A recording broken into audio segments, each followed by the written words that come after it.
Assalamualaikum warahmatullahi wabarakatuh. Kami akan mempresentasikan hasil dari PPT yang sudah kami buat. Perkenalkan, sebelumnya nama saya Muhammad Fahmi Muklis dan rekan saya di sini Muhammad Ariel Akbar Ardiansa. Langsung ke slide selanjutnya.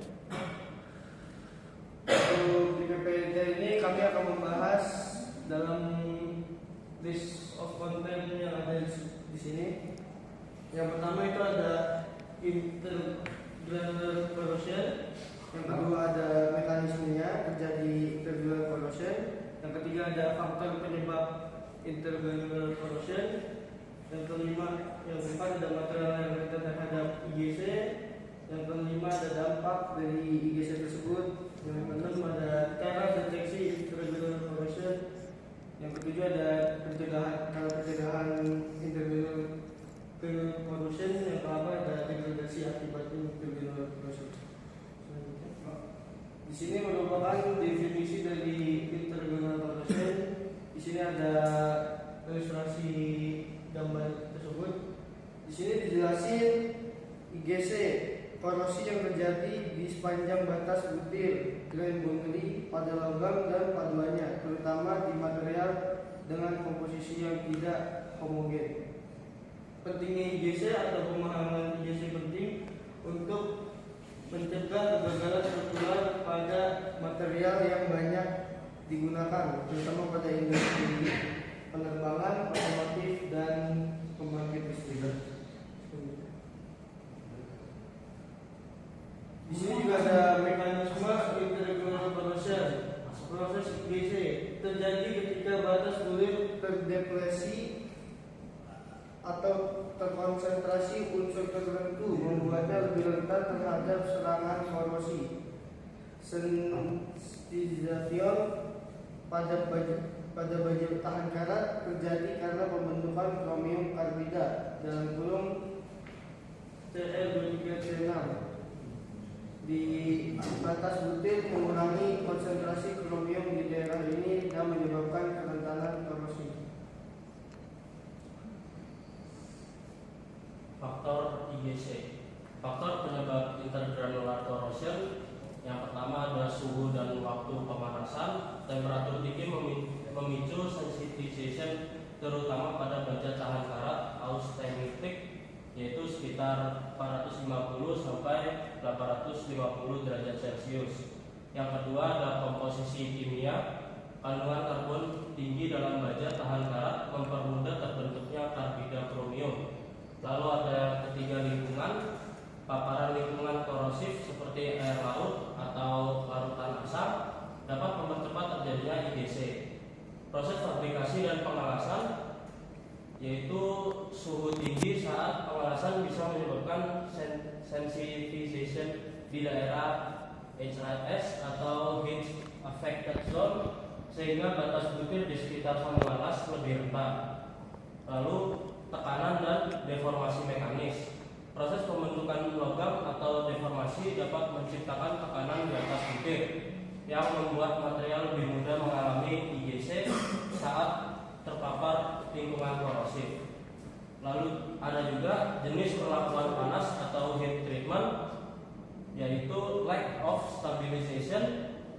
Material yang tidak diperlakukan dengan elemen stabil seperti titanium atau niobium akan lebih rentan terhadap pembentukan kromium karbida. Contoh material yang rentan terjadi IGC yaitu yang pertama ada stainless steel tipe 304 dan 316, lalu ada tembaga di bagian bawah, lalu ada nikel dan cast alloy. Lalu ada cara pendeteksian IGC. Yang pertama ada uji laboratorium ASTM A262 practice E atau yang disebut juga uji Strauss untuk baja tahan karat, electrochemical potentiokinetic reactivation atau yang disingkat EPR untuk memeriksa sensitivitas batas butir. Lalu yang kedua ada teknologi non-destructive testing atau yang disingkat NDT, penggunaan ultrasonic testing, X-ray diffraction, dan scanning elektron mikroskop atau disingkat SIM untuk mengidentifikasi IGC. Lalu ada cara pencegahan IGC. Yang pertama ada kontrol komposisi kimia, yaitu dengan cara mengurangi kandungan karbon atau menggunakan baja tahan karat tipe rendah karbon, misal 304L atau 316L. Yang kedua ada stabilization treatment, menggunakan elemen stabil seperti titanium atau niobium untuk mengikat karbon dan mencegah pembentukan karbida kromium. Yang ketiga ada post-well gate treatment atau PWHT, perlakuan panas setelah pemanasan untuk menghilangkan sensitization.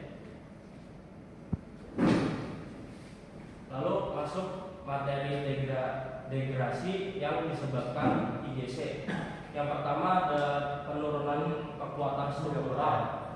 IGC menyebabkan kelemahan di atas butir, mengurangi daya tahan material terhadap beban mekanik, getaran, atau tekanan.